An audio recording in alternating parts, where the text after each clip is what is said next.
Then next topic, travelers and travelogues. Marco Polo, a Venetian traveler, visited when the Pandyan kingdom was becoming the leading Tamil power in the 13th century. Marco Polo was twice in Kayal, which was a port city presently in Thuthukudi district of Tamil Nadu. It was full of ships from Arabia and China. Marco Polo tells us that he himself came by a ship from China. According to Marco Polo, thousands of horses were imported into southern India by sea from Arabian and Persia.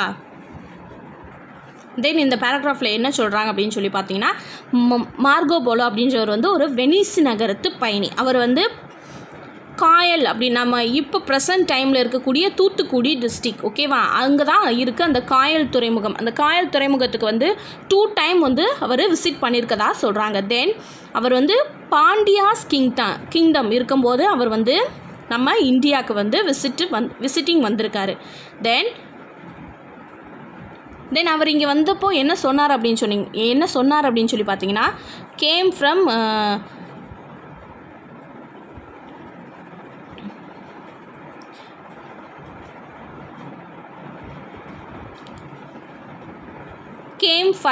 Ship from சீனா. அவரால் என்ன சொல்லியிருக்காரு அப்படின்னு சொல்லி பார்த்தீங்கன்னா, ship மூலமாக வந்ததாகவும், தென் இங்கே அரேபியாவில் இருந்தும் பெர்ஷியாவில் இருந்தும் சவுத் இந்தியாவுக்கு ஆயிரக்கணக்கான குதிரைகள் வந்து ஹார்ஸ் வந்து இம்போர்ட் பண்ணப்பட்டதாகவும் சொல்கிறார் அவரோட பயணக்குறிப்பு மீன்ஸ் ட்ராவலாக்ஸ் அதில் சொல்லியிருக்காரு. ஓகேவாம்மா? அப்போ அவர் விசிட்டிங் வந்த டைமில் வந்து அந்த காயல் அப்படின்ற வந்து துறைமுகம் நம்ம சொல்கிறோம் இல்லையா, அப்போ துறைமுகம்னா போர்ட்டுன்னு சொல்கிறோம் இல்லையா, அப்போ அந்த காயல் போர்ட்டு வந்து ரொம்ப ஃபேமஸான ஒரு போர்ட்டாக இருந்திருக்கு. அதை தான் அவர் தன்னோட ட்ராவல் காஸில் சொல்கிறாரு. ஓகேவாம்மா? Then next paragraph, Alberuni 11th century accompanied Muhammad of Ghazni in one of his campaigns and stayed in India for 10 years. The most accurate accounts of Muhammad Somnath expenditure in that of Al-Biruni as learned man and a scholar. He travelled all over India trying to understand India and her people. He learned Sanskrit and studied the philosophy of India. In his book Dahyug-e-Hind, Al-Biruni discussed the Indian condition, system of knowledge, social norms and religions. என்ன சொல்கிறாங்க அப்படின்னு சொல்லி பார்த்தீங்கன்னா, Ghazni Muhammad we already know about Ghazni Muhammad வந்து India மேலே வந்து 16th time வந்து படையெடுத்தார் அப்படின்னு சொல்லி. ஸோ அப்போது அவர் கூட வந்த அல்பெருனி அப்படின்றவர் வந்து இந்தியாவில் வந்து 10 years வந்து ஸ்டே பண்ணியிருக்காரு. தென் அவர் ஸ்டே பண்ணப்போ இந்தியாவை பற்றி நிறைய விஷயங்களை வந்து ரைட் பண்ணியிருக்காரு. ஸோ அவர் ரைட் பண்ண புக் தான் வந்து பார்த்திங்கன்னா இந்த தாக்யூக்-இ-ஹிந்த். ஓகேவா? இந்த புக் மூலமாக என்னென்ன நமக்கு தெரிய வருது அப்படின்னு சொல்லி பார்த்தீங்கன்னா, அவர் என்ன சொல்லியிருக்காரு அப்படின்னு பார்த்தீங்கன்னா, Alberuni describe the Indian condition. அப்போது அவர் வந்தப்போ இந்தியாவோட கண்டிஷன் எப்படி இருந்திருக்கு அப்படின்னும், தென்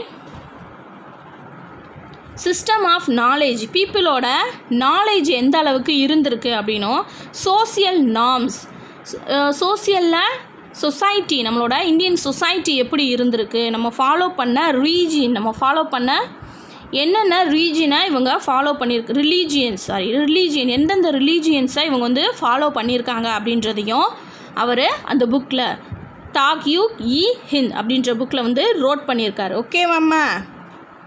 தென் next paragraph, Ibn Battuta 14th century an Arab-born Morocco scholar, traveled from Morocco right across North Africa to Egypt and then to Central Asia and India. His travelogues Rihla the Travels contained rich details about the people and the countries he visited. According to him, Egypt was rich then because of the whole of the Indian trade which the West bastard thought it. Ibn Battuta tells us of caste in India and the practice of sati. We learn from him that Indian merchants were carrying on the brisk trade in foreign ports and Indian ships in the sea. He described the city of Delhi, a vast and magnificent city. Those were the days when Sultan Muhammad bin Tughlaq transferred his capital from Delhi to Devagiri. Devagiri எங்கே இருக்குன்னு பார்த்தீங்கன்னா தௌலதாபாத் இன் Delhi. Daulatabad in the south, converting this city into a desert. என்ன சொல்ல வராங்க அப்படின்னு சொல்லி பார்த்தீங்க அப்படின்னா, இந்த இபன் பத்தூட்டா அப்படின்றவர் வந்து அராபினா இவரோட நேட்டிவ் பிளேஸ். தென் மொராக்கால இருந்து இவர் வந்து ட்ராவல் ஆகி எகிப்தை வந்து ரீச் ஆகிருக்காரு. தென் அவரோட மென்டாலிட்டியை பொறுத்த வரையும் அவர் என்ன நினச்சிருக்காரு அப்படின்னு சொல்லி பார்த்தீங்கன்னா, அவரோட கருத்தின்படி எகிப்து தான் ரொம்ப செல்வம் குளிந்த நாடு, அதாவது ரொம்ப ரிச்சான ஒரு கண்ட்ரி அப்படின்னு சொல்லி அவரோட புக்கான ரிக்லா பயணங்கள் அப்படின்னு சொல்லி ரிக்லா அப்படின்றது தான் அவரோட ட்ராவலாக்ஸ். ஓகேவா, ட்ராவலாக்ஸ் மீன்ஸ் பயணக்குறிப்பு. ஸோ அவரோட புக்கு என்ன அப்படின்னு சொல்லி பார்த்தீங்கன்னா ரிக்லா அப்படின்றது தான் அவரோட ட்ராவலாக்ஸ். ஓகேவா, அந்த புக்கில் வந்து எகிப்தை பற்றியும் தென் எகிப்தோட செல்வ செழிப்பான ஒரு நாடு அப்படின்னு சொல்லி அதில் சொல்லியிருக்காரு. தென் இந்தியாவுக்கு வந்து பார்த்தம்போது அவர் என்ன சொல்லியிருக்காருன்னு பார்த்தீங்கன்னா, இந்தியாவில் வந்து ஏன்ஷியன் டைமில் மிடிவல் பீரியடில் வந்து உடன்கட்டை ஏறுறது, அதாவது சதி அப்படின்னு சொல்லி ஒரு மெத்தடை வந்து பீப்புள்ஸ் வந்து ஃபாலோ பண்ணிக்கிட்டு இருந்தாங்க. அதாவது ஹஸ்பண்ட் இறந்துட்டாங்க அப்படின்னு சொன்னால் அந்த ஹஸ்பண்டை வந்து எரிக்கும்போது அவரோட மனைவியையும் அதே அந்த எரிக்குழிக்குள்ளே தள்ளி விட்டுருவாங்க. அந்த இதுதான் வந்து சதி அப்படின்னு சொல்லி, ஸோ அதுதான் வந்து உடன்கட்டை ஏறுதல் சதி அப்படின்னு சொல்லி சொன்னாங்க. தென் நம்ம இந்தியாவில் ஃபாலோ பண்ண கேஸ்ட் சிஸ்டம் பற்றியும் அவர் தன்னோட புக்கில் சொல்லியிருக்கதா சொல்கிறாங்க. ஓகேவாம்மா. தென் டெல்லியோட இன்ஃப்ராஸ்ட்ரக்சரை பற்றி அவர் சொல்லியிருக்காரு. describe the city of Delhi as a vast and magnificent city. ரொம்ப ஒரு ஈர்ப்புடைய ஒரு சிட்டியாக டெல்லியை வந்து வர்ணிச்சிருக்காரு. தென் தட் டைம் என்ன பண்ணியிருக்காரு, முகமது பின் துக்ளக் என்ன பண்ணியிருக்காரு அப்படின்னு சொல்லி பார்த்தீங்கன்னா, அவரோட கேபிட்டல்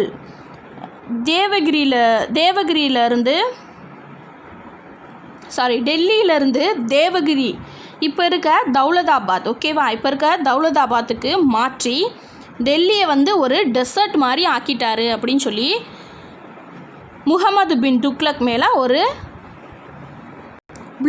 பிளாக் மார்க் வைக்கிறாரு. ஓகேவாம்மா. ஓகே.